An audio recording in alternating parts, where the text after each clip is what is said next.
Hello बच्चों, क्या हाल चाल। मस्त एकदम। मैं रोहित कुमार आप सभी को भगत लर्निंग प्लेटफॉर्म पर स्वागत करता हूँ। आज हम लेकर के आए हैं प्रकाश की प्रकृति एवं परावर्तन का लेक्चर नंबर 10 और इसमें हम बताएंगे कि सिद्ध करेंगे कि f बराबर r/2 या पूछ दे कि सिद्ध करें कि r बराबर 2f या फोकस दूरी तथा वक्रता त्रिज्या के बीच संबंध स्थापित करें। ये बोर्ड में 5 नंबर में क्वेश्चन पूछता है, इसीलिए इसको अच्छे से सिद्ध करिएगा या संबंध स्थापित जो हम बताएंगे उसको 2-3 बार अपने से करके यानी खुद से प्रैक्टिस कीजिएगा, ठीक है। इससे बोर्ड में क्वेश्चन पूछते हैं और 6 मार्क्स के पूछते हैं ना फिजिक्स का, वही रहता है, ठीक है। तो पूछने की चांस है, इसलिए अच्छा से देखिएगा। इससे पिछले 10 लेक्चर को अगर देखना चाहते हैं तो डिस्क्रिप्शन में लिंक दिया हुआ है, नहीं तो हमारे चैनल पे जा करके प्ले लिस्ट में जाए और प्ले लिस्ट में टोटल वीडियो उपलब्ध है, ठीक है। तो चलिए अब हम चलते हैं। तो देखिए सिद्ध करना है f बराबर r/2। तो एक है अवतल दर्पण और उत्तल दर्पण, तो हम बारी बारी से दोनों दर्पण में देखेंगे। तब हम चलते हैं अवतल दर्पण की तरफ। तो देखिए क्या है, ये एक क्या है, अवतल दर्पण है, यानी केस 1 हम ले रहे हैं किस में, अवतल दर्पण में। अवतल दर्पण कनकेव मिरर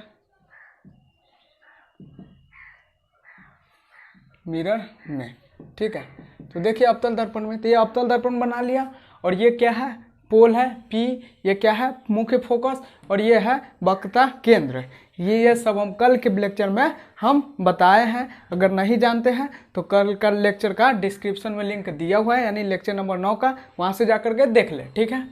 तो क्या करें, CF है और ये क्या कर दिए, AB एक आपतित किरण को हम क्या किए, अवतल दर्पण पर आपतित कराए। तो जानते हैं, मान लीजिए कि अवतल दर्पण का नाम LM है, तो क्या किए, AB एक आपतित किरण को LM दर्पण पर आपतित कराए। और ये AB जो आपतित किरण है वो क्या है, PC। तो PC क्या है, मुख्य अक्ष। मुख्य अक्ष के क्या है, मुख्य अक्ष के समानांतर है। तो कल देखे थे कि जब मुख्य फोकस की हम परिभाषा बताए थे तो उसी में बताए थे कि जो रे समानांतर आती है मुख्य अक्ष के, वो किससे होकर के गुजरता है, फोकस से होकर के गुजरता है।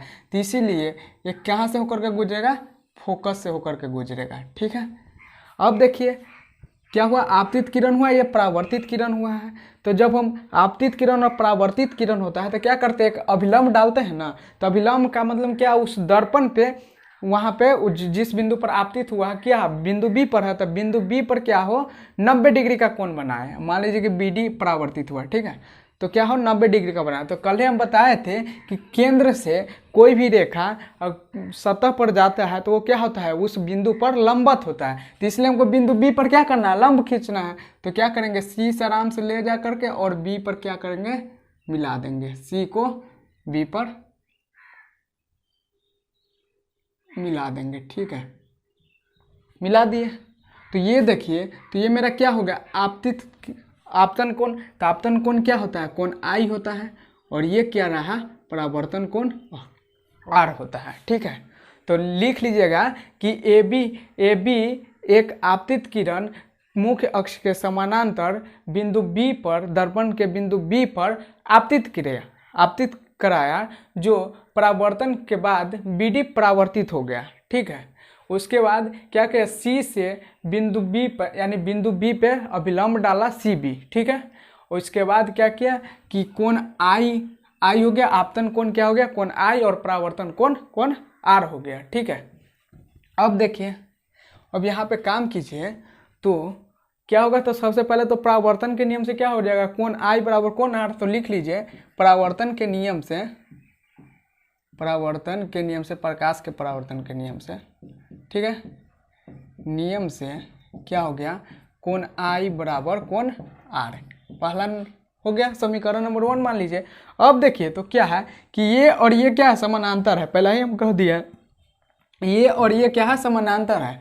और ये कोण देखिए तो कौन है, अंतःएकांतर कोण है, क्या है, ये दोनों समानांतर है और BC क्या है, तिर्यक रेखा है। तो जब काटता है तो क्या होता है, अंतःएकांतर कोण बराबर होते हैं आपस में। तो ये दोनों अंतःएकांतर कोण है, इसलिए ये दोनों क्या होंगे, बराबर होंगे। तो लिख लीजिए पहले क्या है, AB पैरेलल समानांतर क्या है पीसी या सीपी, जो मन है सो लिखे, ठीक है, तथा तिर्यक रेखा बीसी उन्हें काटती है। तब देखिए काटती है तो क्या होगा, इसीलिए ये इस कोण का नाम क्या हो जाएगा, F C B. F C B बराबर कोण क्या हो जाएगा, आई। कोण यही ना आई हो जाएगा, तो ये मेरा क्या हो गया, आई हो गया, ठीक है। किस से इसको, ये किस चीज से, अंतः एकांतर कोण से, तो लिख दीजिए कोष्टक में अंतः एकांतर कोण से। ये समीकरण नंबर कितना हो गया, 2 हो गया, ठीक है। फिर देखिए यहाँ पे, ठीक है, अब हो गया नहीं, ठीक है। अब देखिए समीकरण 1 तथा 2 से, समीकरण 1 तथा 2 से पहले त्रिभुज क्या है, बी सी एफ, एक त्रिभुज ले लीजिए, क्या त्रिभुज बी सी एफ में, बी सी एफ में।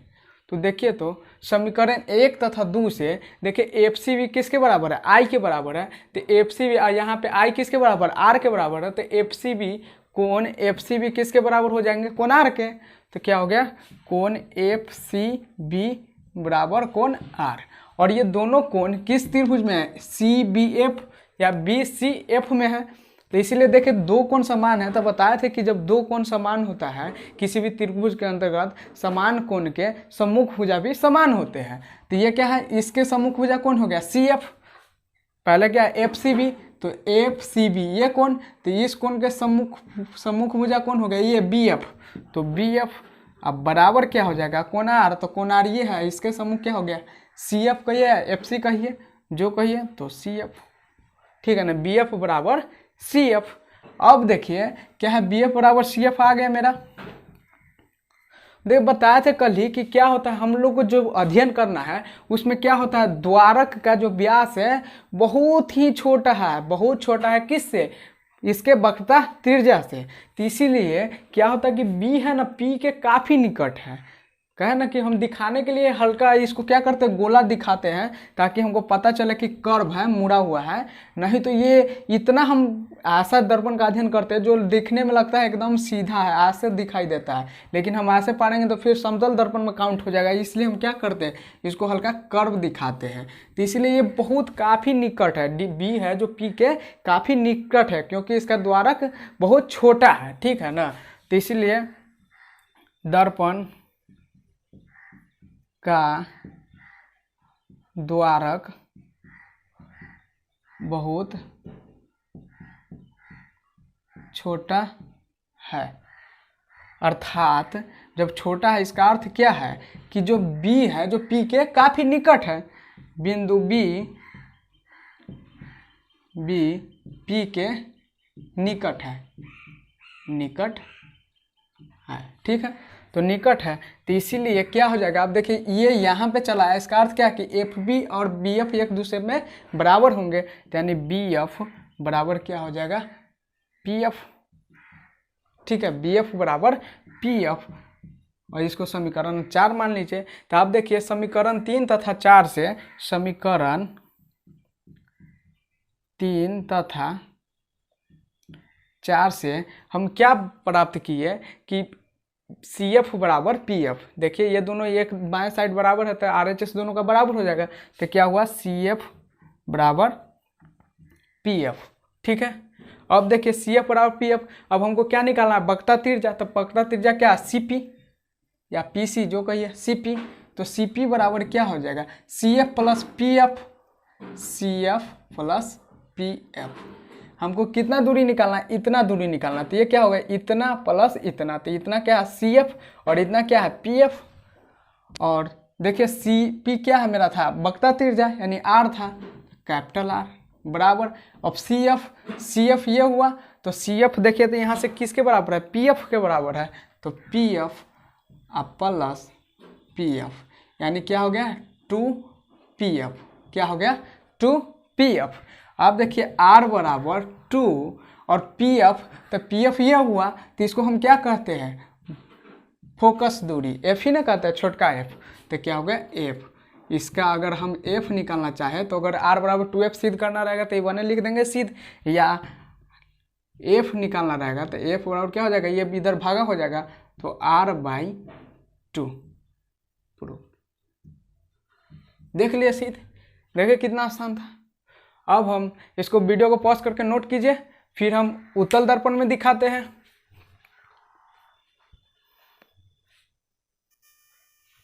अब देखिए उत्तल दर्पण में यानी कन्वेक्स मिरर में, तो यहाँ देखिए क्या है, LM एक उत्तल दर्पण है, LM एक उत्तल दर्पण है, और इसमें देखिए प्रधान अक्ष ये क्या हो गया, मुख्य अक्ष या प्रधान अक्ष हो गया। और यहाँ पे क्या है, बताया था कि जिधर, अब जिधर देखिए तो इसका केंद्र और मुख्य फोकस इधर होगा ना, इसमें बताया था कि उत्तल दर्पण में आभासी होता है, ठीक है, तो इधर होगा। तो मान लीजिए कि C यहाँ पे है तो इसके आधा दूरी पर F होगा। तो देखिए हम क्या किए, प्रधान अक्ष के समानांतर AB को आपतित कराए, तो ये परावर्तन के बाद किससे होकर के लगेगा कि जा रहा है, कहाँ से लगेगा कि जा रहा है, F से, फोकस से कल ही देखे थे। तो क्या होगा, F से हम ऐसे कर दिए डॉट डॉट और यहाँ से ऐसे कर दिए, ठीक है ना। ये खींचने का सबसे आसान तरीका है, क्योंकि हम जानते हैं कि जो रे परावर्त यानी समानांतर आता है मुख्य अक्ष के, वो मुख्य फोकस से होकर के आती हुई प्रतीत होता है, ठीक है, तो कर दिए। अब देखिए क्या करना है, हमको अभिलंब डालेंगे तभी ना कोण आई और कोण आर होगा। तो क्या करेंगे, अभिलंब डालने के लिए क्या करते हैं, केंद्र से जो रेखा गुजरता है, तो केंद्र से हम यहाँ पे रेखा गुजार देते हैं, हो गया, ये हो गया। और ये मेरा क्या है, अभिलंब, तो AB क्या हुआ, आपतित हुआ, तो परावर्तन के बाद BD चला गया, और अभिलंब का नाम हम BN रख देते हैं, क्या रख दिए, BN। अब देखिए तो ये क्या हो गया, आपतन कोण, यही ना हुआ आपतित किरण और अभिलंब के बीच में, तो इसका नाम I रख दिए और इसका नाम R रख दिए, परावर्तन कोण को, ठीक है। तो लिख लीजिएगा कि क्या है कि AB एक आपतित किरण मुख्य प्रधान अक्ष के समानांतर बिंदु B पर आपतन कराया, जो परावर्तन के बाद BD परावर्तित हो गया, और उसके बाद BN बिंदु B पर अभिलंब डाला, ठीक है। अब देखिए हम काम करते हैं सिद्ध करने के लिए। तो सबसे पहले तो वही परावर्तन के नियम से, परावर्तन के नियम से क्या हो गया, कोण I बराबर कोण R, समीकरण x को 1 मान लीजिए। अब दूसरा देखिए कि क्या ये और ये समानांतर है, और उसके बाद ठीक है, और उसके बाद देखिए तो ये वाला है, ये क्या है, तिर्यक रेखा है, तो लिखिए AB समानांतर FC P, यहाँ पे क्या होगा, P होगा, तो PC तथा क्या है, तिर्यक रेखा कौन है, BF, या डायरेक्ट इसको जाने दीजिए, ये कहाँ तक, यहाँ तक गया है, ठीक है, नहीं इसको लीजिए, ठीक है, इसको लीजिएगा तो बेटर होगा, ठीक है ना। तो क्या होगा, CN क्या है, तिर्यक रेखा है, CN ये देखिए ये गया कहाँ, यहाँ पे गया, ये गया है, ठीक है ना। तो इसको लीजिए, तो क्या आता था, CN एक तिर्यक रेखा है, क्या है, CN एक तिर्यक रेखा है। तो अब देखिए CN एक तिर्यक रेखा है, तो ये कोण और ये कोण क्या हो गया, संगत कोण हो गया, ये कोण और ये कोण कौन हो गया, संगत कोण। तो संगत कोण आपस में बराबर होते हैं, तो इसीलिए क्या हो गया, कोण FCB बराबर कोण ABN, या डायरेक्ट I लिख दे, डायरेक्ट I, ठीक है। और इसको ये किस कोण से हुआ, संगत कोण से, तो लिख दीजिए संगत कोण से, ठीक है। ये समीकरण नंबर 2 मान लीजिए। अब फिर देखिए कि ये रेखा कहाँ है, FD है, और ये रेखा कौन है, CN है, तो ये दोनों एक दूसरे को क्या कर रहा है, कट कर रहा है, तो कट करता है तो क्या होता है, समूह कोण बराबर होते हैं। तो लिखिए तथा कौन रेखा, FD तथा CN एक दूसरे को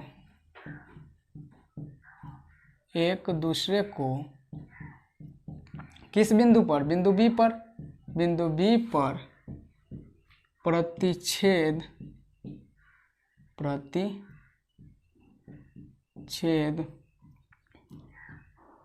करता है। तो जब प्रतिच्छेद करता है तो इसका अर्थ क्या होता है, सम्मुख कोण से दोनों कोण बराबर होंगे। तो ये कोण था, क्या था, ये मेरा था, ये और ये था, और ये क्या है, R है, ये मेरा R है, तो ये भी R हो जाएगा। तो इसीलिए ये कोण लिखे तो FBC, कोण FBC बराबर हो जाएगा कोण R। और इसको सम्मुख कोण से लिख लीजिए, सम्मुख कोण से, और ये मेरा हो गया समीकरण नंबर 3। और फिर देखिए त्रिभुज FBC में, त्रिभुज FBC में, ठीक है। अब देखिए क्या होगा, एक में देखें कि कोण I बराबर कोण R है, यहाँ से कोण I बराबर ये निकल गया, कोण R बराबर ये निकल गया, तो कोण I के जगह पर इस मान को रख दे तो क्या हो जाएगा FCB। अब बराबर कोण R क्या है, FBC का बराबर है, तो यहाँ पे R के जगह पर रख दे तो FBC। तो हमने क्या देखा, समीकरण 1, 2 तथा 3 से, कहाँ से आया, 1, 2 तथा 3 से। तो अब देखें ये सब क्या हो गया, आपस में बराबर हो गया। तो फिर देखिए एक ही त्रिभुज के अंदर अगर दोनों कोण बराबर है तो इसका सम्मुख भुजा भी क्या हो जाएंगे, बराबर हो जाएंगे। तो FCB यानी इस कोण, तो इस कोण का सम्मुख भुजा कौन हो जाएगा, BF। क्या हो जाएगा,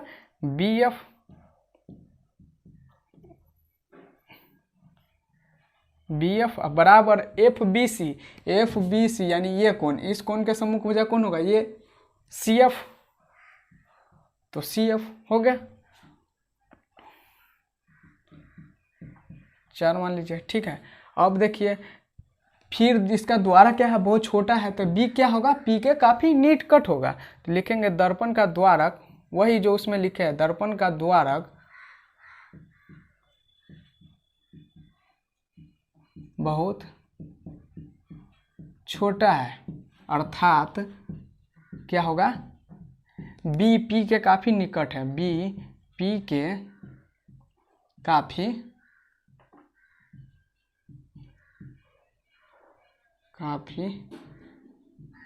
निकट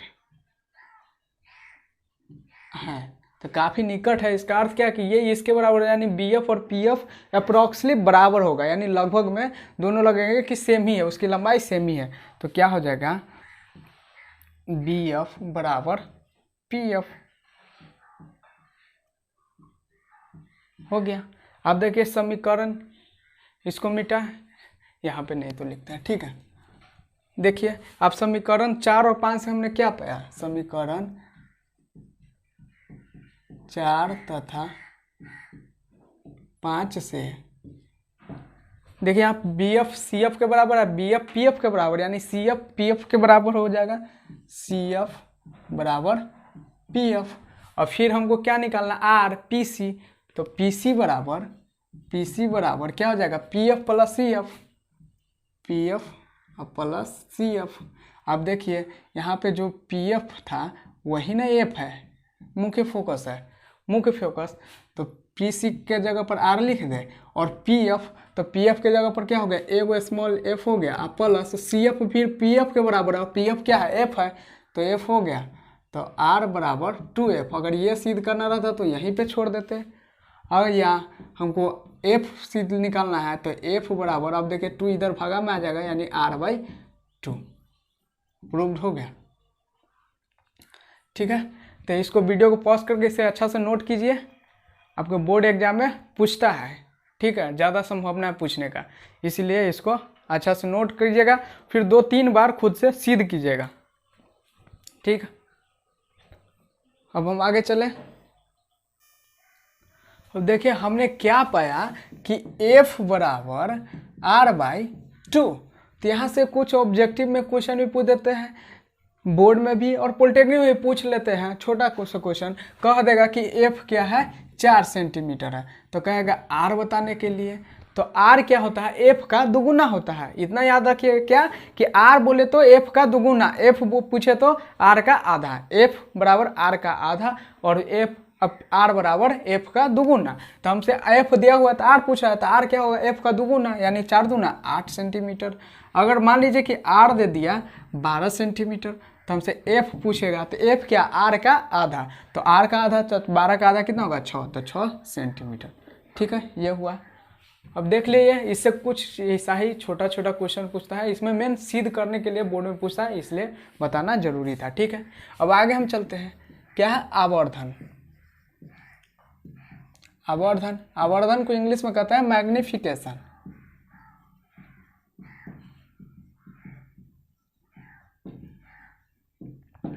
इसे बोर्ड के पॉइंट ऑफ व्यू से भी बहुत इंपॉर्टेंट टॉपिक है, क्योंकि दीर्घ उत्तरीय लघु उत्तरीय प्रश्न में पूछ लेता है कि आवर्धन क्या है, परिभाषित करे। तो कुछ नहीं है, ये क्या है कि प्रतिबिंब तथा बीम के ऊंचाई के अनुपात है। क्या है, प्रतिबिंब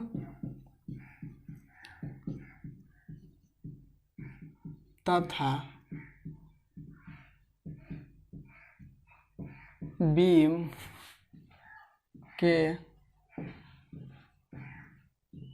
ऊंचाई के अनुपात को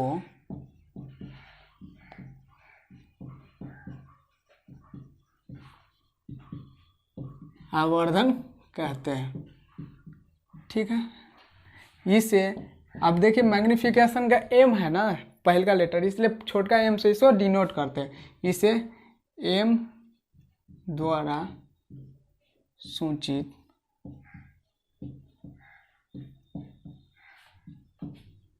किया जाता है। समझ में आया, इसे एम द्वारा सूचित किया जाता है। ये पॉजिटिव और निगेटिव दोनों हो सकते हैं। ठीक है, क्या, पॉजिटिव और निगेटिव दोनों हो सकते हैं आवर्धन। ठीक है, तो पहले देखिए, तो आवर्धन के फॉर्मूला से आवर्धन बराबर क्या आया, प्रतिबिंब की ऊंचाई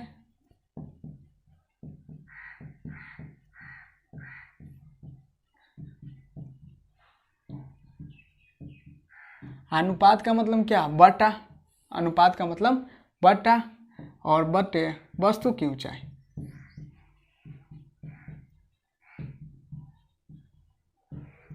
ठीक है, या इसी को हम लिखे तो आवर्धन का क्या होता है, मैग्निफिकेशन इंग्लिश में।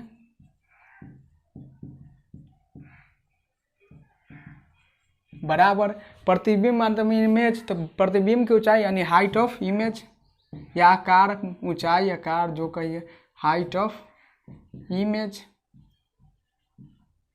By height of object, height of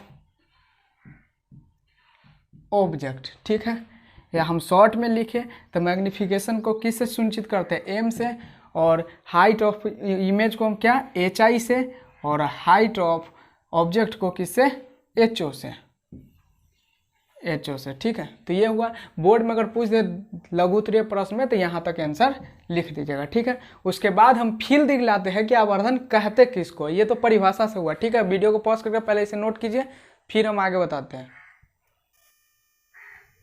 अब देखिए हमने क्या कहा कि m बराबर H I by H O, और ये दोनों को है ना हमेशा साइन के साथ लिखिएगा। किसके साथ, साइन के साथ, साइन के साथ लिखिएगा, यानी चिन्ह के साथ लिखिएगा हमेशा, पॉजिटिव निगेटिव को ध्यान दे करके। तो हम समतल दर्पण में हरका बताए थे कि किसको पॉजिटिव लेंगे किसको निगेटिव लेंगे, और यहाँ पर भी हम बताएंगे, उसको चिन्ह परिपाटी कहते हैं। तो चिन्ह परिपाटी पूछ भी देता है एग्जाम में लघु उत्तरीय प्रश्न में, इसलिए उसको हम बताएंगे। ठीक है, अगला लेक्चर में बताएंगे। तो क्या है, साइन के साथ इसको पुट करेंगे। अभी इतना ध्यान रख दिए कि एच आई और एच ओ को हम क्या करेंगे, साइन के साथ रखेंगे। ठीक है, कि कौन एच आई पॉजिटिव है कि निगेटिव है, एच ओ पॉजिटिव है कि निगेटिव है, और कितना इसका हाइट है। ठीक, अब देखिए इसके लिए एक यूज माने कि ये मेनली कहता किसको है, ये तो हो गया परिभाषा से। ये चीज बताता है कि जो वो प्रतिबिंब है वस्तु से कितना गुना बड़ा है। ठीक है, यह प्रतिबिंब वस्तु से कितना गुना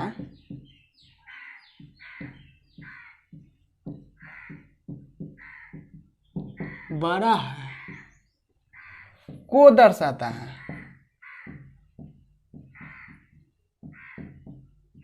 ये यही दर्शाता है कि जो प्रतिबिंब है वस्तु से कितना गुना बड़ा है। तो इसके लिए दो शब्द का यूज किया जाता है। एक होता है आवर्धित, क्या?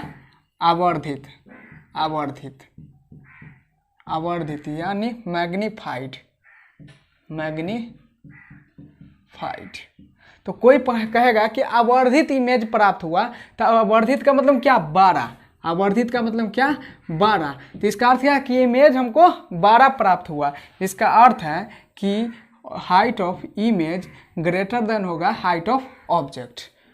और कोई पूछ बोले कि क्या डिमिनिश्ड प्रतिबिंब प्राप्त हुआ, क्या?